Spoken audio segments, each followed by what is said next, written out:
वर्ष 2025 का आधा हिस्सा अब बीत चुका है। आज एक नए आधे की शुरुआत है।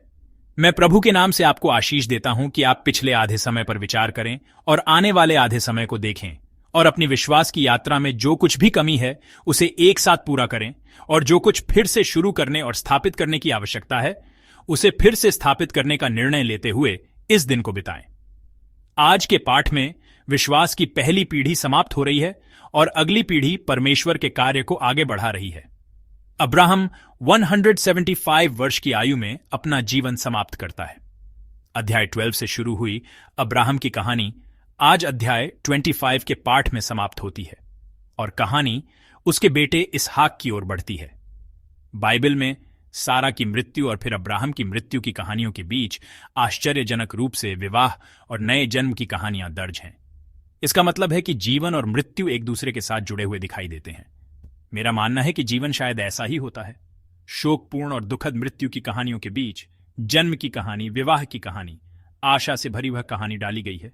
हमारा जीवन भी केवल दुख से भरा नहीं है और न ही यह केवल खुशी से भरा है। जब कठिन और दर्दनाक समय आता है तो हम सोचते हैं यह समय कब खत्म होगा, लेकिन फिर अचानक परमेश्वर उन कठिन समयों को समाप्त कर देते हैं और आशा और उम्मीद खिल उठती है। शायद हमारा जीवन भी ऐसा ही है। मृत्यु और मृत्यु के बीच दर्ज आशा की कहानी, विवाह और जन्म की कहानी आज के पाठ में सामने आई कहानी है और यह वह कहानी भी है जिसे हम अपने जीवन में परमेश्वर के साथ मिलकर लिखते हैं। पहले विवाह की कहानी इसहाक का विवाह है जिसे हमने कल तक देखा था, जो मृत्यु और मृत्यु के बीच दर्ज है। सारा की मृत्यु और अब्राहम के दुनिया छोड़ने से पहले इसहाक ने रिबका से मिलकर एक नया परिवार बनाया और आज के पाठ में एक और विवाह की कहानी सामने आती है। वह अब्राहम द्वारा एक उपपत्नी से विवाह करने की कहानी है। पद 1 में दर्ज है कि अब्राहम ने कतूरा नामक एक उपपत्नी से विवाह किया। कतूरा ने कई बेटों को जन्म दिया। यह जन्म की कहानी है। यह मृत्यु और मृत्यु के बीच जीवन की कहानी, जन्म की कहानी है। अब्राहम, जिसने 100 साल जीने के दौरान केवल 2 बेटे पैदा किए थे, उसने अपनी उपपत्नी के माध्यम से कम समय में कई बेटे पैदा किए। इस समय अब्राहम ने विश्वास के पूर्वज के रूप में एक बहुत अच्छा काम किया। वह यह है कि उसने अपने जीवित रहते हुए मरने से पहले विरासत से संबंधित सभी मामलों को साफ सुथरे ढंग से सुलझा लिया। आइए हम पद 5 और 6 को एक साथ पढ़ें। अब्राहम ने पहले इसहाक का ख्याल रखा। शास्त्र में इसे इस तरह व्यक्त किया गया है, उसने अपनी सारी संपत्ति दे दी। जैसा कि परमेश्वर ने बताया था कि बेटा सारा के माध्यम से ही पैदा होना चाहिए, अब्राहम ने इसहाक को विशेष रूप से माना। लेकिन उसने दूसरे बेटों के साथ भी उपेक्षा का व्यवहार नहीं किया। यदि उसने केवल इसहाक का ख्याल रखा होता और दूसरे बेटों की उपेक्षा की होती तो बाद में अब्राहम की मृत्यु के बाद समस्याएं उत्पन्न हो सकती थीं। हम आज भी ऐसी समस्याओं को अक्सर देखते हैं। विरासत का होना एक आशीर्वाद है, संपत्ति को विभाजित कर सकना एक आशीर्वाद है, लेकिन उस आशीर्वाद को श्राप में बदल देने वाले कई लोगों के लालच की कहानियां हम दुनिया में बहुत देख सकते हैं। अब्राहम ने बहुत बुद्धिमानी से सब कुछ अच्छी तरह से व्यवस्थित किया। उसने इसहाक को इसहाक के योग्य विशेष व्यवहार देते हुए दूसरे बेटों को भी संपत्ति देकर यह सुनिश्चित किया कि बाद में कोई समस्या न हो, और उसने उन बेटों को इसहाक से अलग कर दिया। पद 6 में दर्ज है कि उसने अपने जीते जी उन्हें अपने पुत्र इसहाक के पास से भेज दिया, कि उसने उपपत्नी से पैदा हुए बेटों को इसहाक से दूर भेज दिया। उसने अपने जीवन काल में जो कुछ समाप्त करना था उसे समाप्त किया और जो कुछ व्यवस्थित करना था उसे अच्छी तरह से व्यवस्थित किया। अन्यथा बाद में अब्राहम की मृत्यु के बाद इसहाक को इस मामले को सुलझाना पड़ता और इसहाक के चरित्र को देखते हुए यह काम बहुत आसान नहीं होता। अगले अध्याय में दर्ज कहानी को देखें तो इसहाक का चरित्र ऐसा है कि वह लड़ाई या झगड़े पसंद नहीं करता। जब दूसरे कबीले के लोग आकर उसके खोदे हुए कुएं पर कब्जा कर लेते तो इसहाक बस उस कुएं को छोड़ देता। वह उसे छोड़कर दूसरी जगह जाकर एक और कुआं खोदता। जब वह एक और कुआं खोदता तो वे फिर से आकर उस कुएं पर कब्जा कर लेते, तो वह बिना लड़े दूसरी जगह चला जाता। शायद ऐसा इसलिए है क्योंकि उसके पास यह विश्वास है कि मैं इस कुएं पर अपनी जान नहीं लगाऊंगा, परमेश्वर हमेशा मुझे जो कुछ भी चाहिए वह प्रदान करेंगे।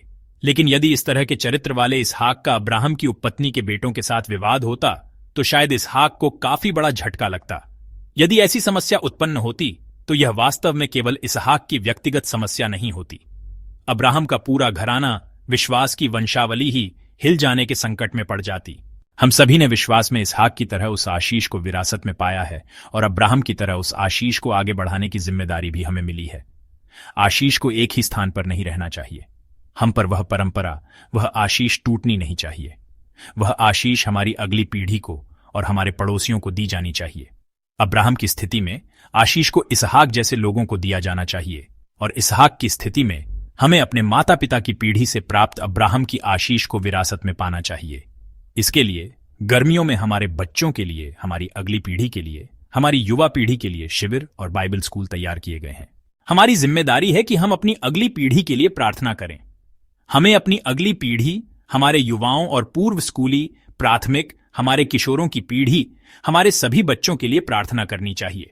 और हमें प्रार्थना करनी चाहिए कि सभी बच्चे उस अनुग्रह में, परमेश्वर के अनुग्रह में पूरी तरह से भीग जाएं और दुनिया से लड़ने की ताकत हासिल करें और दुनिया के मूल्यों और उस गंदे प्रतिस्पर्धी माहौल, उस गलत माहौल को जहां लोगों को एक दूसरे को मारकर और रौंदकर ही खड़ा होना पड़ता है, उस पर विजय प्राप्त करें और उसे प्यार के माहौल में बदलें। ये वचन, जो तुझे आशीर्वाद देगा उसे मैं आशीर्वाद दूंगा और जो तुझे श्राप देगा उसे मैं श्राप दूंगा। इसका मतलब है कि हमारी आशीष केवल हमारे लिए नहीं है, बल्कि हमारे माध्यम से दूसरों के लिए होनी चाहिए। इसका मतलब है कि हमें दूसरों के लिए आशीष मिली है। इसका मतलब है कि हमारे माध्यम से किसी को आशीष मिल सकती है और इसके विपरीत श्राप भी मिल सकता है। आशीष पाने वाले की जिम्मेदारी यही है।